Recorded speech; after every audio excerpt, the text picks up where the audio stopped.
Hello बच्चों, कैसे आप सभी। आई होप आप सभी बहुत अच्छे होंगे। और आज के इस वीडियो में, आज के इस लेक्चर में हम लोग डिस्कस करने वाले हैं हीट और टेम्परेचर के बारे में, यानी ऊष्मा और ताप के बारे में। आज का ये वीडियो विशेष करके 11th क्लास के लिए बहुत इंपॉर्टेंट होने वाला है। आज का वीडियो आपके नीट और आईआईटी के व्यू से भी बहुत बहुत महत्वपूर्ण होने वाला है। तो आज के इस लेक्चर में, आज के इस वीडियो में कौन सा टॉपिक डिस्कस करेंगे बच्चा?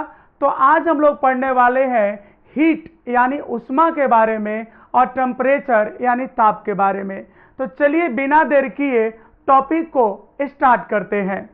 तो आज का पहला टॉपिक है बच्चा हीट यानी ऊष्मा के बारे में अभी हम लोग पढ़ेंगे।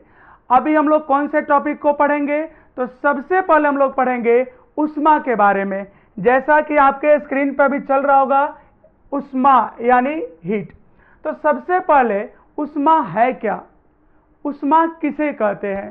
तो देखो, ऊष्मा जो है बच्चा एक प्रकार की एनर्जी है, एक प्रकार की ऊर्जा है। ऊष्मा क्या है? तो ऊष्मा एक प्रकार की ऊर्जा है जो किसी पदार्थ में अणुओं के गतिज ऊर्जा के कारण संचित होती है। यानी ऊष्मा का मुख्य कारण क्या है? तो अणुओं की गतिज ऊर्जा। किसके कारण ऊष्मा होता है? तो अणुओं की गतिज ऊर्जा के कारण। तो कोई आपसे पूछे कि ऊष्मा किसे कहते हैं, तो आप बोल दीजिएगा कि ऊष्मा एक प्रकार की ऊर्जा है। ऊष्मा एक प्रकार की क्या है? ऊर्जा है जो अणुओं की गतिज ऊर्जा के कारण उत्पन्न होती है। तो ऊष्मा के उत्पत्ति का मुख्य कारण क्या है? तो अणुओं की गतिज ऊर्जा। अगर आप इसका लाइव एग्जाम्पल चाहते हैं, आप चाहते हैं कि हम इसको महसूस करें, तो जैसा कि आप जानते हैं सभी पदार्थ अणुओं से मिलकर बना है। किससे बना है? अणुओं से मिलकर बना है। यहाँ तक कि हम लोग के भी निर्माण में अणुओं का बहुत बड़ा योगदान है या एक अहम हिस्सा है हमारे मानव शरीर के बनावट में। तो जल्दी से आप अपने हाथ को निकाल लीजिए और इसको रब करिए यानी रगड़िए। तो जब रगड़ेंगे तो इसके जो अणु है वो गति करने लगेंगे और गति के कारण क्या उत्पन्न होगा? गति के कारण क्या होगा? गतिज ऊर्जा। और अणुओं की उन गतिज ऊर्जा के कारण आप महसूस करेंगे आपका हाथ धीरे धीरे गर्म होने लगेगा। अगर आप इसको और तेज रगड़ेंगे तो अणुओं की गतिज ऊर्जा और ज्यादा होगी और आप महसूस करेंगे कि और आपको ऊष्मा महसूस होगा। अगर इस गति को बढ़ाते जाएंगे तो इतनी ऊष्मा यहाँ पर उत्पन्न होगी कि आपको मजबूरन हाथ हटाना पड़ेगा। तो अगर आपसे कोई पूछे कि ऊष्मा क्या है, तो आप बोलिएगा ऊष्मा एक प्रकार की ऊर्जा है और इसके उत्पत्ति का मुख्य कारण अणुओं की गतिज ऊर्जा है। इसकी उत्पत्ति का मुख्य कारण क्या है बच्चा? तो अणुओं की गतिज ऊर्जा है। चलिए, अब ऊष्मा का प्रवाह कैसे हम लोग डिसाइड करेंगे? तो ऊष्मा का जो प्रवाह होता है बच्चा, ये तापांतर के कारण होता है। यानी जब ताप में अंतर होगा तभी ऊष्मा का प्रवाह होगा। जैसे अगर एग्जाम्पल यहाँ पे समझाएंगे हम, ऊष्मा का जो प्रवाह है वह किसके कारण होता है? तापांतर के कारण होता है। अर्थात ऊष्मा का जो प्रवाह होगा बच्चा, उच्च ताप से निम्न ताप वाले वस्तु की ओर होगा। ऊष्मा का प्रवाह किधर होगा? उच्च ताप वाले पदार्थ से निम्न ताप वाले पदार्थ की ओर होता है। और ऊष्मा को हम लोग कैपिटल Q या H द्वारा सूचित करते हैं। तो चलिए अगर हम चर्चा करें एक बार फिर से, ऊष्मा किसे कहते हैं? तो बच्चा ऊष्मा एक प्रकार की ऊर्जा है जिसके उत्पत्ति का मुख्य कारण क्या होता है? अणुओं की गतिज ऊर्जा। तो अगर हम ये कहें आपसे कि आप ये बताओ सोचकर कि ऊष्मा किस ओर प्रवाहित होगा, किधर से किधर जाएगा, तो उच्च ताप वाले वस्तु से निम्न ताप वाले वस्तु की ओर जाएगा। जैसे अगर एग्जाम्पल इसको हम लोग लेना चाहे तो यहाँ पे आप समझिए थोड़ा सा इसको। जैसे अगर हम कहें कि यहाँ पे एक वस्तु है A और यहाँ पे एक दूसरा वस्तु है B। यहाँ पे दो वस्तु हम ले लिए, एक को A और एक को B। अब मान लेते यहाँ पे कि A का ताप बचा 20 डिग्री सेल्सियस है और इसका ताप बचा 50 डिग्री सेल्सियस है। तो बताइए ऊष्मा किस ओर जाएगा? तो ऊष्मा का प्रवाह देख लो यहाँ पे, ऊष्मा का प्रवाह किधर होगा बच्चा? तो ऊष्मा का प्रवाह किधर होता है?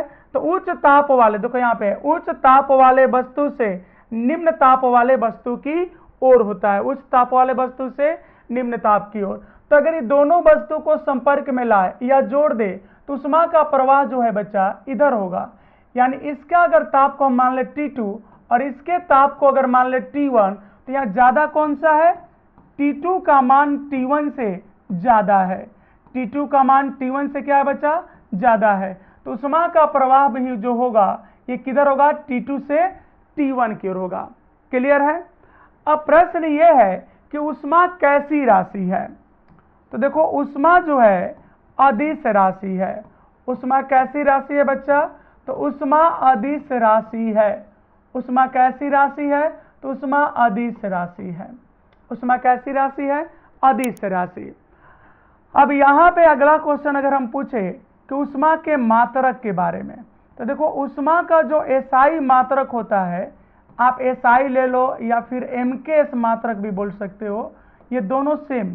तो उष्मा का एसआई मात्रक और एमकेएस मात्रक बच्चा जूल होता है, ये तो आपको पहले से भी पता होगा। उष्मा का एसआई मात्रक और एमकेएस मात्रक क्या होता है? जूल होता है। जूल होता है। क्या होता है? जूल होता है। तो उष्मा का एसआई मात्रक क्या होगा बच्चा? जूल। उष्मा कैसी राशि है? तो उष्मा अदिश राशि है। उष्मा का एसआई मात्रक क्या होगा? तो जूल होगा। उष्मा का एमकेएस मात्रक क्या होगा? तो जूल होगा। अगला यहाँ पे है कि उष्मा का सीजीएस मात्रक क्या है? अगर यहाँ पे कहे कि उष्मा का सीजीएस मात्रक बताइए, तो उष्मा का जो सीजीएस मात्रक है, उष्मा का सीजीएस मात्रक बच्चा, सीजीएस मात्रक जो है वो कैलोरी है। उष्मा का सीजीएस मात्रक क्या होता है बच्चा? तो कैलोरी होता है। उष्मा का सीजीएस मात्रक क्या होता है? तो कैलोरी होता है। तो मुख्य रूप से यही दोनों की जरूरत होती है। उष्मा का एसआई मात्रक बोले तो क्या बोलोगे? उष्मा का एसआई मात्रक या एमकेएस मात्रक क्या है? तो जूल है। क्या है? जूल है। और अगर सीजीएस मात्रक की बात करें तो उष्मा का सीजीएस मात्रक क्या है बच्चा? तो कैलोरी है। क्लियर है? कैलोरी है। ऐसे आप ये सोच रहे होंगे कि सर मात्रक पद्धति तो 4 होता है, कितने होता है? मात्रक पद्धति बोलिएगा सर 4 होता है। कौन कौन? तो सीजीएस पद्धति होता है, एसआई पद्धति होता है, एमकेएस होता है और एफपीएस होता है। तो सर हम लोग 3 तो पढ़ लिए, एसआई भी पढ़ लिए, एसआई और एमकेएस चलिए दोनों मान लिए, और सीजीएस भी हो गया आपका। एफपीएस मात्रक क्या होगा? तो चलो उसको भी आप नोट कर लीजिए, ठीक है, उसको भी नोट कर लीजिए। और जो उष्मा का एफपीएस मात्रक है बच्चा वो प्रचलित नहीं है, लेकिन उष्मा का एफपीएस मात्रक जो होता है वो बीटीयू होता है। उसको क्या लिखते हैं हम लोग? बीटीयू, यानी ब्रिटिश थर्मल यूनिट। क्या लिखते हैं बच्चा? British thermal unit. क्या होता है? British thermal unit. तो चलो नोट कर लेते हैं। उष्मा का एफपीएस मात्रक, उष्मा का एफपीएस मात्रक बच्चा क्या होता है? तो बीटीयू होता है। बीटीयू, यहाँ बी का मतलब है ब्रिटिश, बी का मतलब क्या है? ब्रिटिश। यहाँ बी का मतलब है ब्रिटिश थर्मल यूनिट। यहाँ बी से हो जाएगा ब्रिटिश, बी से हो जाएगा आपका ब्रिटिश, टी से हो जाएगा थर्मल, और फिर ये हो जाएगा यूनिट। यूनिट होता है।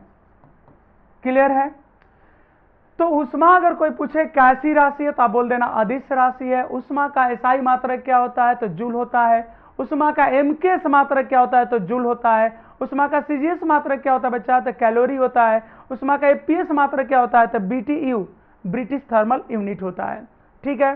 अब आप कहोगे कि अगर कहीं सर एयरफोर्स में, नेवी में या अदर किसी एग्जाम में अगर पूछ दे कि उष्मा का विमीय सूत्र क्या होता है, तो जैसा कि आपको पता है उष्मा कैसी राशि है? उष्मा अदिश राशि है। दूसरा अगर हम पूछे कि उष्मा किसे कहते हैं, तो आप बोलिएगा उष्मा ऊर्जा का प्रकार है। उष्मा एक प्रकार की ऊर्जा है। और ऊर्जा का विमीय सूत्र क्या होता है? तो उष्मा का विमीय सूत्र वही होगा जो ऊर्जा का होगा। अब बताओ उष्मा का विमीय सूत्र तो ऊर्जा का विमीय सूत्र, तो ऊर्जा का विमीय सूत्र होता है mL² T⁻⁻2 होता है। क्लियर है? उष्मा का विमीय सूत्र कितना होगा बच्चा? तो इसको याद रखिएगा। उष्मा का विमीय सूत्र होता है mL² T⁻⁻2। क्लियर है? चलिए अब आगे बढ़ते हैं। अब इसके बारे में थोड़ा सा यहां पे एक संबंध देख लेते हैं, यहां पे एक संबंध देख लेते हैं। उष्मा के मात्रक के बीच संबंध, उष्मा के मात्रक के बीच संबंध, उष्मा के मात्रक के बीच संबंध, क्या पढ़ लेते हैं बच्चा? उष्मा के मात्रक के बीच संबंध। अगर इसको हम लोग इंग्लिश में बोलते तो क्या बोलते? रिलेशन बिटवीन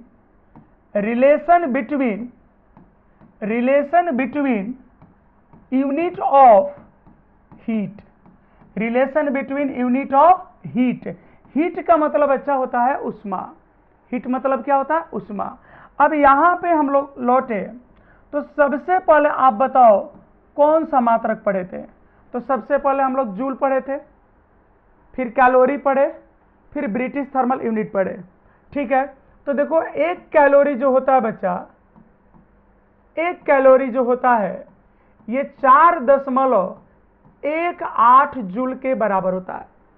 एक कैलोरी कितने जूल के बराबर होता है? तो 4.18। इस चीज को आप याद रखेंगे, ये आपको अभी हीट स्टार्ट हुआ है, ये आगे बहुत काम आएगा, इसको याद रखिएगा। तो एक कैलोरी कितने जूल के बराबर होता है? तो 4.18, और इसी को लगभग में हम लोग मान लेते हैं 4.2 जूल।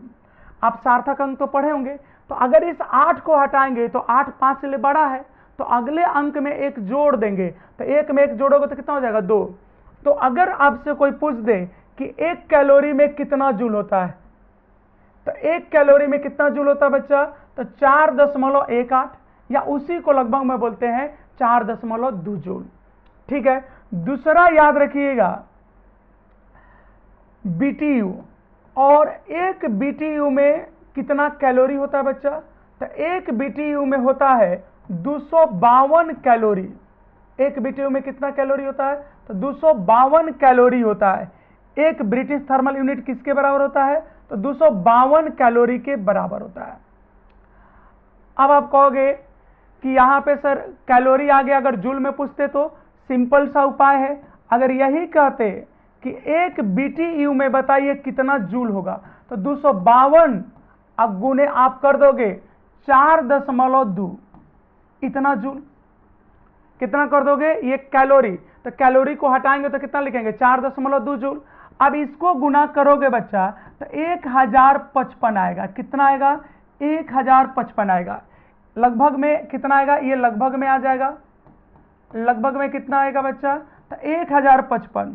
तो एक ब्रिटिश थर्मल यूनिट बराबर एक बीटीयू बराबर होता है बच्चा कितना होता है?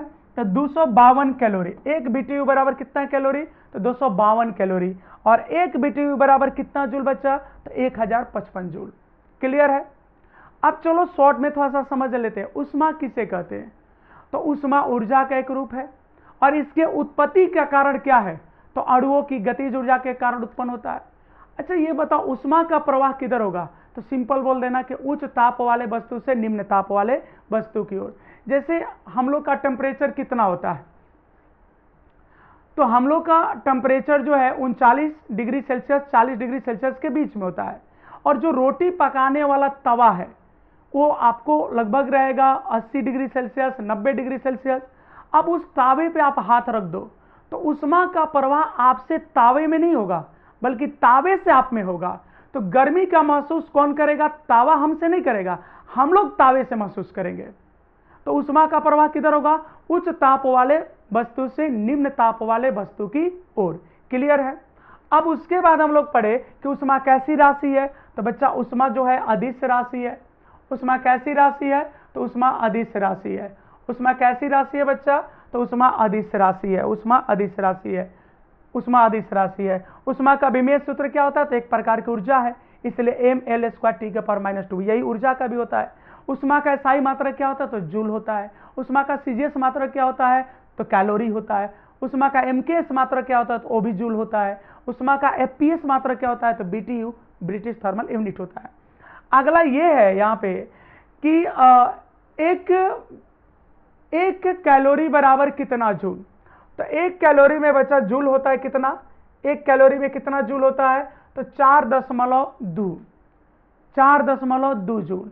1 BTU में कितना कैलोरी होता है, तो 252 कैलोरी। 1 BTU में कितना कैलोरी, 252। अगर उसी BTU को हम जूल में बदले तो लगभग हो जाएगा 1055 जूल। अब आइए समझते हैं कि कैलोरी किसको कहते हैं। अगला आपके दिमाग में आएगा कि सर कैलोरी क्या है। तो देखो कैलोरी की परिभाषा कहाँ से ली गई, आपको तो पता है कि कैलोरी जो है CGS मात्रक है। तो इसको कैसे परिभाषित करेंगे, तो कैलोरी क्या है, उष्मा का एक माप है, उष्मा का एक वैल्यू है। कितना वैल्यू है भाई, तो 1 ग्राम शुद्ध जल लिया गया, प्योर वाटर 1 ग्राम, 1 ग्राम प्योर वाटर समझ रहे कितना होगा, बहुत थोड़ा सा होगा। अब उसके ताप को 14.5 से 15.5 डिग्री तक, यानी 14.5 डिग्री सेल्सियस से 15.5 डिग्री सेल्सियस तक बढ़ाने के लिए कुछ उष्मा दिया गया, और उस दौरान जितनी उष्मा लगी उसी को 1 कैलोरी कहा गया। तो अगर कोई आपसे पूछे कि कैलोरी किसे कहते हैं, तो क्या परिभाषा होगा बच्चा आपका, तो 1 ग्राम शुद्ध जल का, कितने ग्राम, 1 ग्राम, कैसे जल का, शुद्ध जल का, मतलब उसमें चीनी मिला के नहीं उसको गर्म करना है, नमक नहीं मिला देना, उसमें मिट्टी नहीं मिलाना, प्योर वाटर चाहिए एकदम, जैसे कैसे मिनरल्स बोतल आ रहे हैं उस तरह का एकदम प्योर वाटर चाहिए। तो 1 ग्राम शुद्ध जल का ताप 14.5 डिग्री सेल्सियस, यानी 14.5 डिग्री सेल्सियस से 15.5 डिग्री सेल्सियस तक पहुंचाने के लिए जितनी उष्मा की जरूरत होती है उसी को हम लोग 1 कैलोरी कहते हैं। देख लीजिए यहाँ पे 1 ग्राम शुद्ध जल का ताप 14.5 डिग्री सेल्सियस से 15.5 डिग्री सेल्सियस तक बढ़ाने में जितनी उष्मा की आवश्यकता होती है उसे 1 कैलोरी कहते हैं। फिर से डेफिनेशन, 1 ग्राम शुद्ध जल का ताप 14.5 डिग्री सेल्सियस से 15.5 डिग्री सेल्सियस तक बढ़ाने में जितनी उष्मा की जरूरत होती है उसे 1 कैलोरी कहते हैं। 1 कैलोरी बराबर बच्चा होता है 4.18 जूल, अभी बता के भी आए हैं, या इसी को लगभग लिख सकते हो 4.2 जूल, ये लगभग में है बच्चा, क्लियर है। अब यहाँ पे अगर पूछे कोई कि किलो कैलोरी किसे कहते हैं, तो सब चीज वही है 14.5 से 15.5, बस अंतर इतना होगा इसमें कि बताओ 1 किलो में कितना ग्राम होता है, तो 1 किलो में 1000 ग्राम हो जाता है। तो यहाँ 1 ग्राम था, यहाँ 1000 ग्राम है, यानी यहाँ 1 ग्राम पानी लिए थे, या 1000 ग्राम पानी, 1000 ग्राम पानी को मतलब कितना, 1 किलोग्राम पानी। तो किलो कैलोरी किसको कहते हैं बच्चा, तो 1 किलोग्राम, वहां था 1 ग्राम, कंफ्यूज नहीं होना है।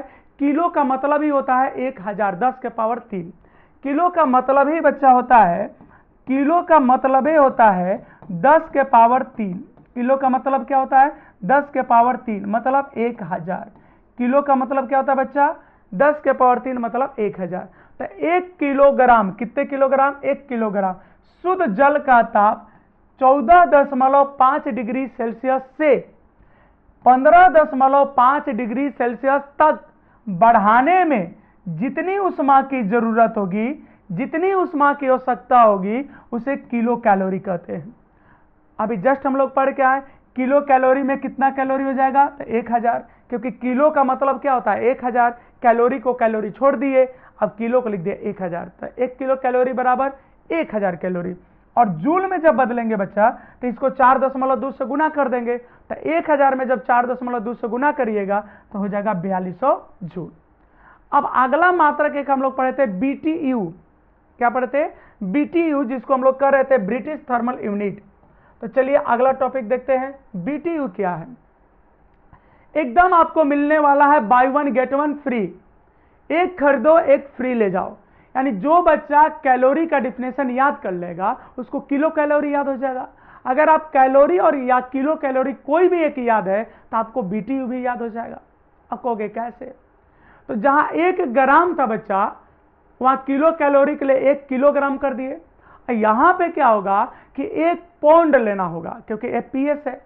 तो यहां पर आप देख लीजिए 1 पौंड, उस समय क्या था, कैलोरी में 1 ग्राम लिए थे, किलो कैलोरी में 1 किलो लिए थे, और यहाँ 1 पौंड लेना है। कितना जल लेना है, 1 पौंड जल का ताप 1 डिग्री फ़ारेनहाइट, वहां डिग्री सेल्सियस में बदल रहे थे, यहां फ़ारेनहाइट में बदलेंगे।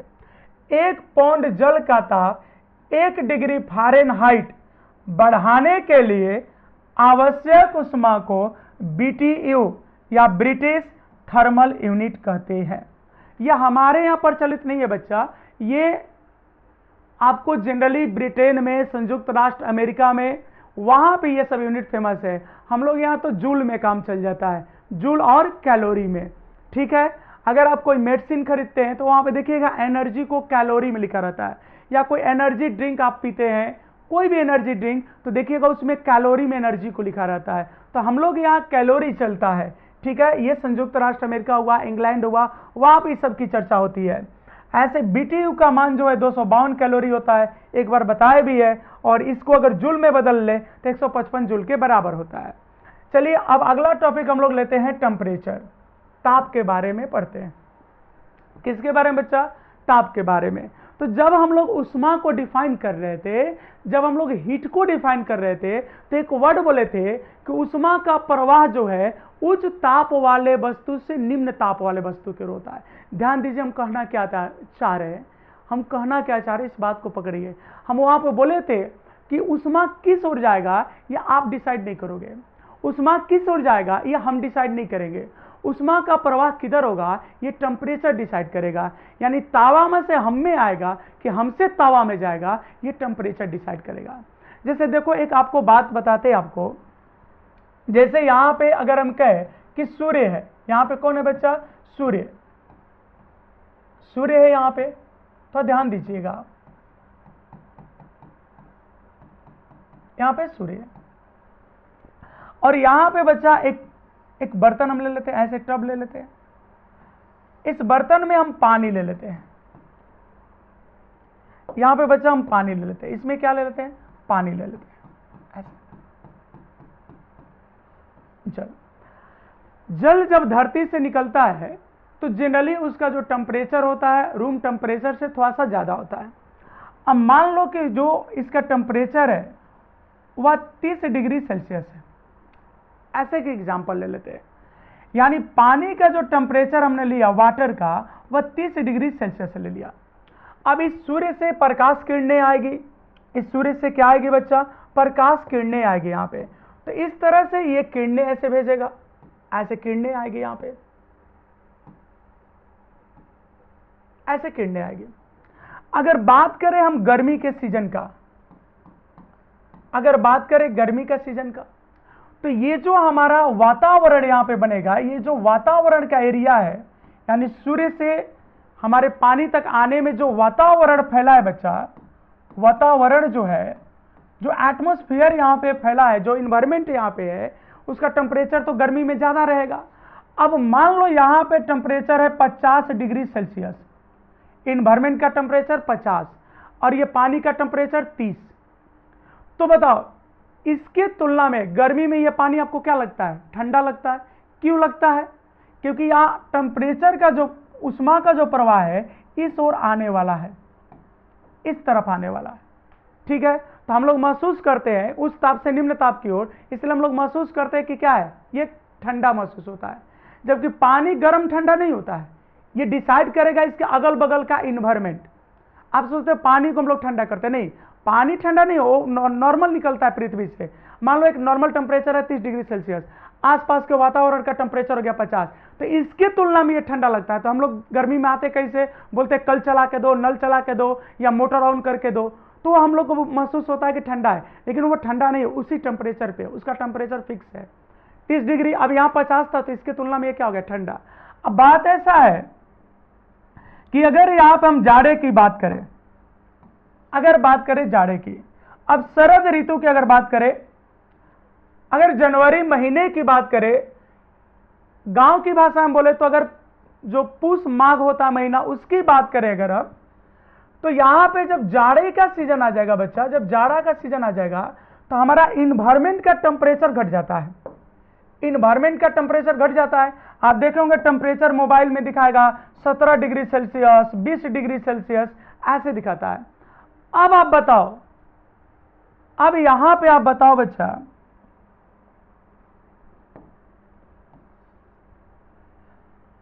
अब यहां पे आप बताओ कि अब उष्मा का प्रवाह किधर होगा?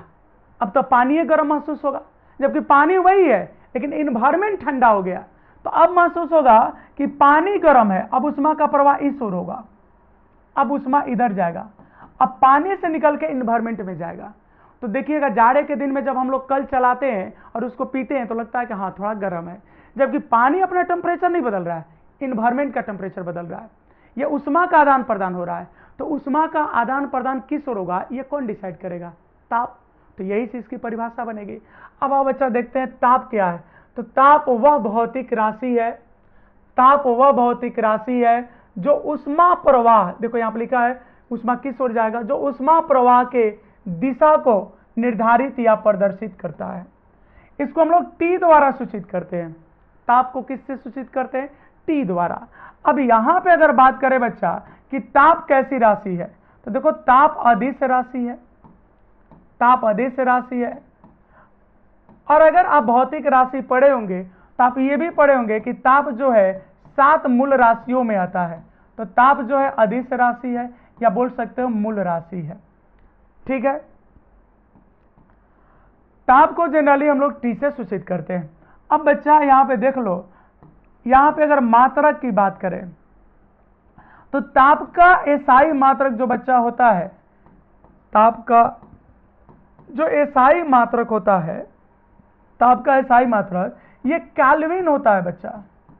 ताप का एसआई मात्रक क्या होता है? केल्विन होता है। ताप का एसआई मात्रक क्या होता है बच्चा? तो केल्विन होता है। अब ताप का सीजीएस मात्रक क्या होता है बच्चा? तो ताप का सीजीएस मात्रक होता है, ताप का सीजीएस मात्रक, ताप का सीजीएस मात्रक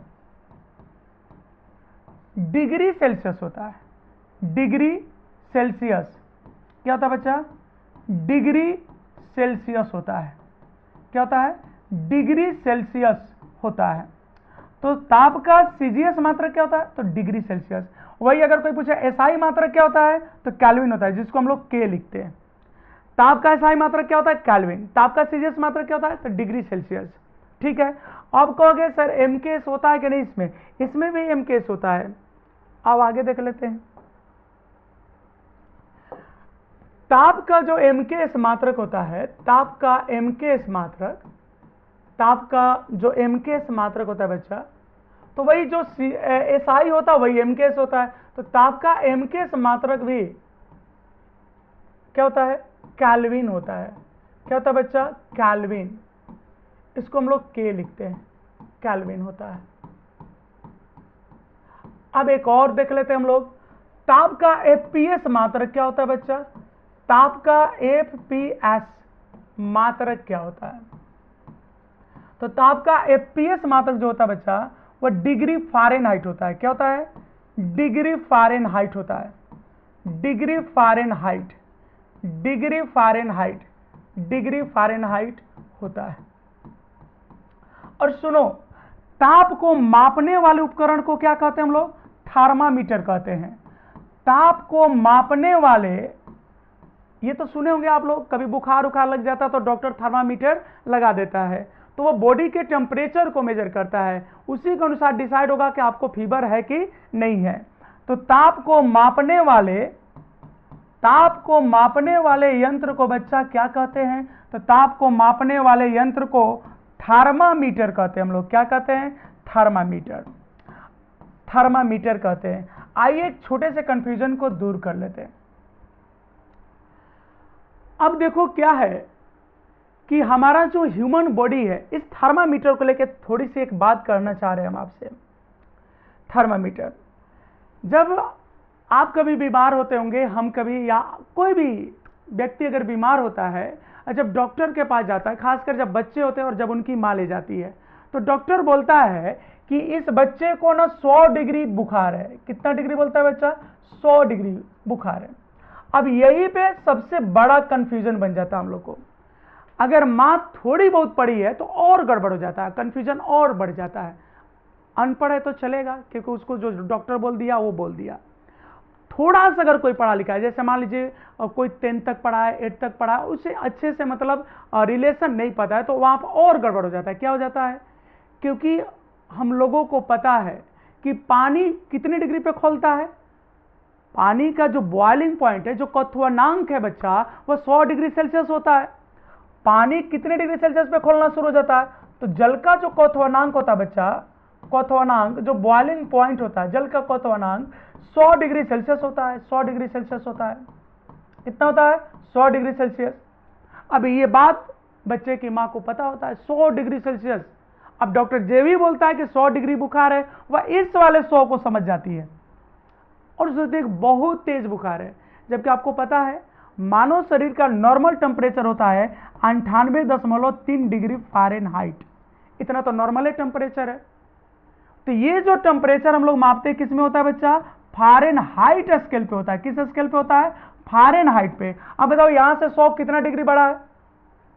1 से 1.5, और वो भी डिग्री सेल्सियस में नहीं, फ़ारेनहाइट में बढ़ा है, जो कि लगभग डिग्री सेल्सियस से अगर रीडिंग, अगर क्वथनांक की, सॉरी, अगर जल के हिमांक की बात करें तो लगभग डबल का डिफरेंस हो जाता है। अब इस 100 को समझ जाते हैं पानी के खोलने वाले टेम्परेचर को। तो अच्छा ये बताइए कि जब हमारा बॉडी का टेम्परेचर अगर डिग्री सेल्सियस में 100 हो जाए तो फिर हम लोग पक जाएंगे ना। अगर हम लोग को चिकन पकाना होता है तो कितने तक खोलाते हैं? 100 डिग्री सेल्सियस पे। अगर कोई भी चीज पकाना होता है 100 डिग्री सेल्सियस, फिर तो मांस पक जाएगा हमारा, फिर ऐसे ऐसे करो ये उखड़ जाएगा यहां से। तो इस भ्रम में नहीं रहना, इस बात को समझना है कि जो डॉक्टर बोलता है, जो थर्मामीटर हमारा चलता है, ये फ़ारेनहाइट पैमाने पे चलता है। किस पे चलता है बच्चा? तो ये फ़ारेनहाइट स्केल पे होता है। किस पे होता है? फ़ारेनहाइट। और जो हम लोग समझते हैं वह सेल्सियस पैमाने पे समझते हैं। किस पे समझते हैं? सेल्सियस पे। जो पानी वाला कॉन्सेप्ट है बच्चा 100 डिग्री सेल्सियस, ये सेल्सियस पैमाने में है। तो ये कंफ्यूजन क्लियर रहेगा। यानी जो डॉक्टर 100 डिग्री बोले वह किस में बोल रहा है? फ़ारेनहाइट। और जो हम लोग जल के लिए 100 डिग्री सेल्सियस बोलते हैं वह किसके लिए बोलते हैं? तो डिग्री सेल्सियस में। डॉक्टर जो बोलता है डिग्री फ़ारेनहाइट में। ये सबसे बड़ा अंतर है। तो उम्मीद करते हैं आप कंफ्यूज नहीं होंगे। और आज के इस लेक्चर में, आज के इस वीडियो में इतना ही कॉन्सेप्ट रहेगा। अगले क्लास में, अगले लेक्चर में हम आपको थर्मामीटर लेके आएंगे, यानी आपको समझाएंगे कि सेल्सियस स्केल क्या है, कैल्विन स्केल क्या है, फ़ारेनहाइट क्या है, रैंकिन क्या है, र्यूमर क्या है। ये ताप के अलग अलग स्केल है। इसको हम लोग अगले लेक्चर में पढ़ेंगे, अगले वीडियो में पढ़ेंगे। और इतना पढ़ के आज इस क्लास को ड्रॉप करते हैं। आप सभी को बहुत बहुत धन्यवाद।